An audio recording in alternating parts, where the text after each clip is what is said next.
Welcome to Amazing Tales. If you love captivating stories and thrilling adventures, you're in the right place. Don't forget to subscribe, like, share, and comment below.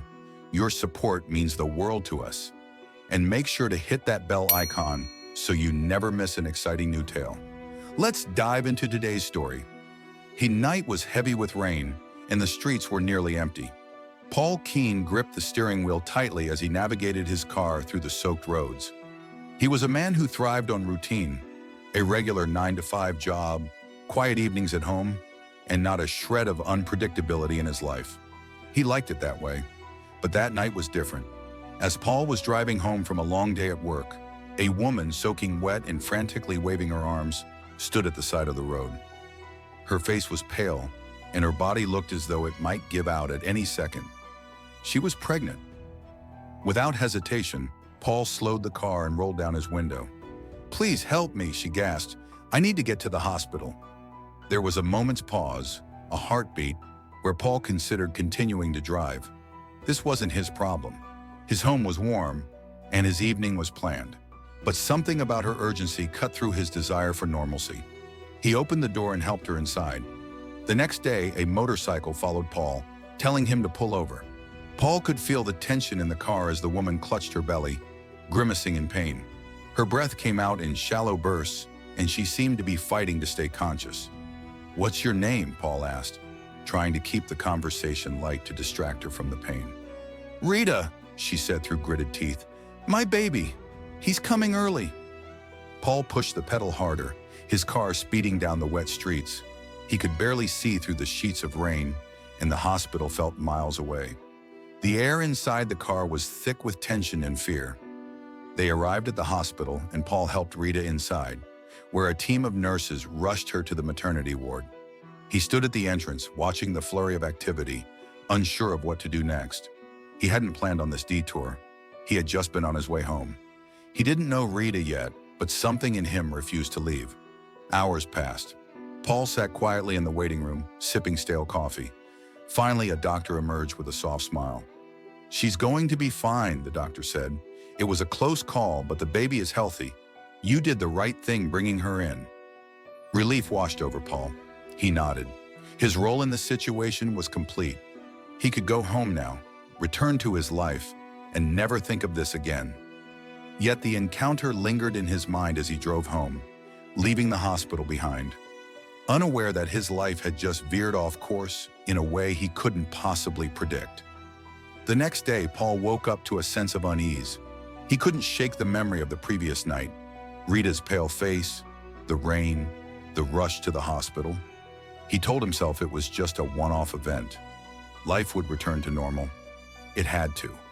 But as he drove to work that morning, something strange happened. In his rearview mirror, Paul noticed a motorcycle weaving through traffic behind him. At first, he thought nothing of it, just a motorcyclist trying to get through the busy streets. But the bike stayed with him, sticking close no matter how many turns he made. Unease turned to suspicion. At a stoplight, Paul glanced back again. The rider, clad in a black helmet and leather jacket, made no attempt to pass. Instead, they revved the engine, as though waiting for something. When the light turned green, the motorcyclist surged forward, coming alongside Paul's car and gesturing wildly for him to pull over. Paul's heart began to race. What was going on? Reluctantly, he turned onto a quieter side street, slowing the car. The motorcycle followed closely until they both stopped. Paul hesitated before rolling down his window, his hand instinctively moving toward his phone. The rider removed their helmet. It was a man, mid-30s, rugged, with eyes that looked far too serious for the situation. His face was hard to read, and his voice when he spoke was low and intense. "Get out of the car," the man said. Paul's heart pounded. "Who are you?" The man's lips curled into a grim smile. "You helped my wife last night. Now we need to talk." A shiver ran down Paul's spine. Rita's husband? But something about the way this man looked at him didn't feel like gratitude. It felt like something darker. Paul's mind raced as he stepped out of the car, his thoughts a whirlwind. What did this man want? And why did he feel so much hostility radiating from him? The rain from the night before had left the air damp, and the sky was still gray, casting an eerie gloom over the moment. "You shouldn't have gotten involved," the man said, his voice edged with accusation. Paul's brow furrowed. "I just helped your wife. She needed to get to the hospital." The man laughed, but it was cold. "You think you did a good thing? You don't even know who you're dealing with." Paul felt a chill.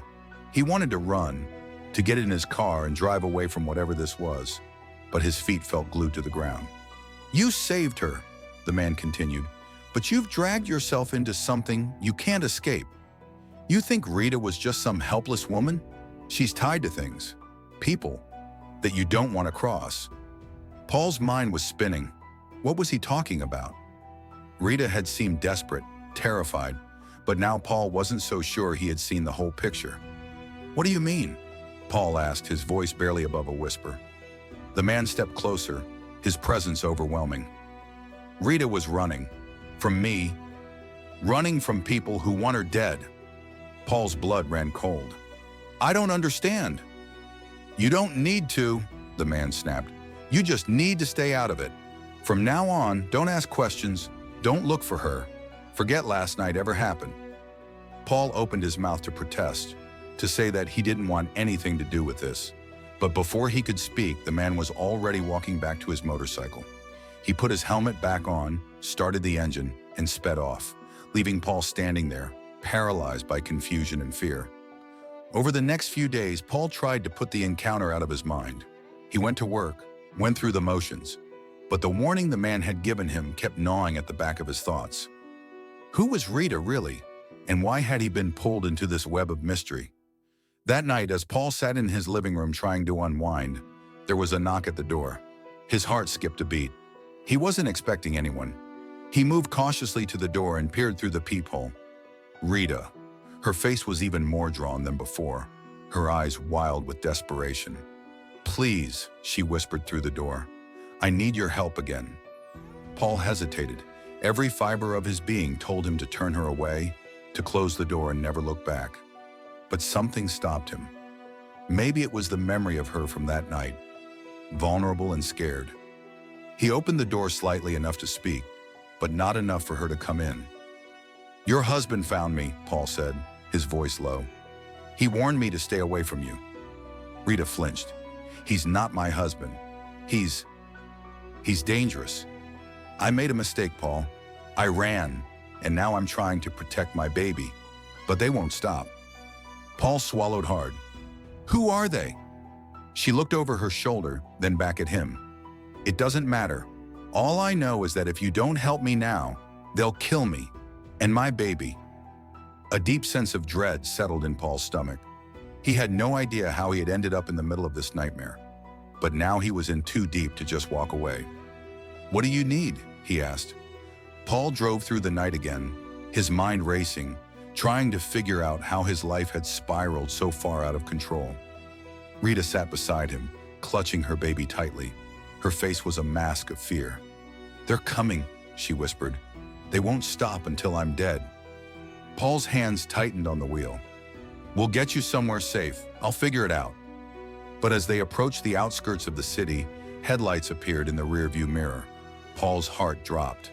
The motorcycle. It roared up behind them, and soon it wasn't alone. A black SUV followed, its headlights glaring in the rearview mirror. Paul's pulse raced. He was being hunted. The chase was a blur, swerving through streets, trying to lose them, but they were relentless. At last, Paul saw an exit off the main road leading into the forest. Without thinking, he veered off, tires screeching, but the road wasn't safe. The SUV followed, gaining on them. Paul knew he was out of options. "Hold on!" he shouted, swerving hard. The car crashed through the underbrush, skidding to a halt in the forest. Paul and Rita tumbled out, running into the dark woods. They could hear the vehicle stop behind them, the distant shouts of men searching. They didn't stop running until they reached an old cabin, abandoned and hidden deep in the woods. Panting, Paul turned to Rita. "We're safe for now, but I don't know how much longer we can stay hidden." Rita nodded, fear still in her eyes. "They won't stop, but I have a way out, a way to end this." And that's when Paul realized his life would never be the same again.